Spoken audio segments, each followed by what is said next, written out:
Rencontre empreinte d'émotion et d'engagement en ce jour avec la Fédération ivoirienne des personnes victimes d'accidents de travail et de maladies professionnelles. À la tête de cette organisation, M. Issa Samadoulougou, lui-même engagé de longue date pour la défense des droits des travailleurs touchés par des accidents ou des maladies liées à leur activité professionnelle. Issa Samadoulougou, président de la Fédération ivoirienne des personnes victimes d'accidents de travail et maladies professionnelles.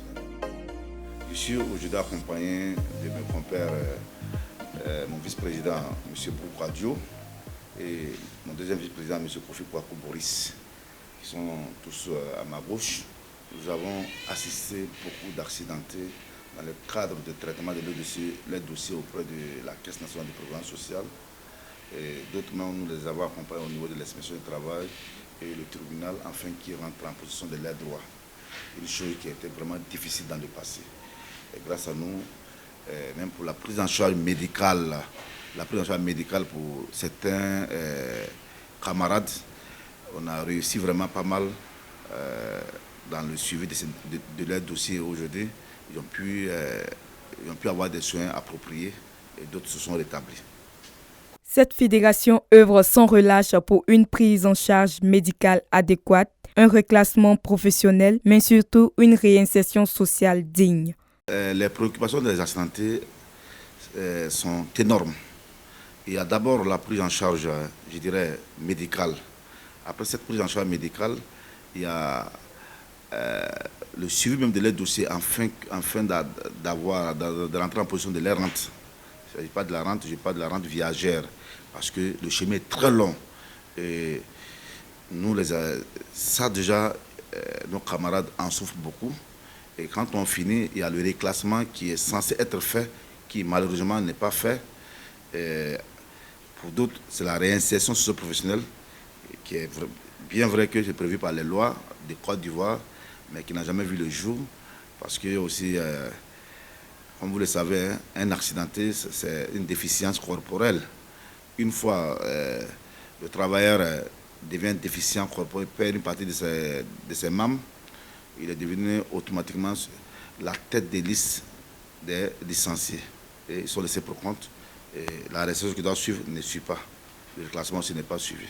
Un jeune récolteur, il témoigne la voix tremblante du drame qui a changé sa vie et demande de l'aide.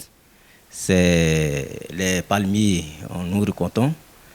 Et un jour, je suis allé et vraiment le régime était beaucoup mieux. C'est dégrené. Et puis, vraiment, c'est tombé ici mon œil. Et au vêtement, voici l'œil. Comment ça s'est passé? Voici, l'œil est cassé. Oui, l'œil est cassé. Et jusqu'à aujourd'hui, on m'a recensé. On m'a recensé. Vraiment, je vous demande pardon. Même le rendre, même, c'est du maître. On ne me paye même pas. Chaque 3 mois, je me retrouve avec 30 000 francs chaque 3 mois. Et vraiment, ça ne nous arrange pas. Je voulais que vous n'ayez tout fait pour nous aider. Nous qui sommes handicapés, on n'a plus de femmes ni quelque chose. Face aux nombreux défis que rencontrent ses membres, la FIPVAT-MP, par la voix de son président Issa Samadoulougou, lance un appel pressant à l'État ivoirien pour un soutien accru. La fédération sollicite également l'appui des organisations internationales afin de renforcer ses moyens d'action et améliorer la condition de ces hommes et femmes trop souvent oubliés. Nous vivons dans les difficultés et l'État, c'est vrai qu'il n'arrive pas à régler tous nos problèmes. Nous appelons tout le monde, tout ce qui peut nous aider. Nous avons des projets. Nous avons des accidentés qui sont formés. Il y en a même qui sont en attente de formation, qui veulent être insérés dans les tissus sociaux, qui veulent reprendre le goût à la vie. Nous lançons cet appel-là à tous les partenaires à travers vraiment le monde, l'Union européenne,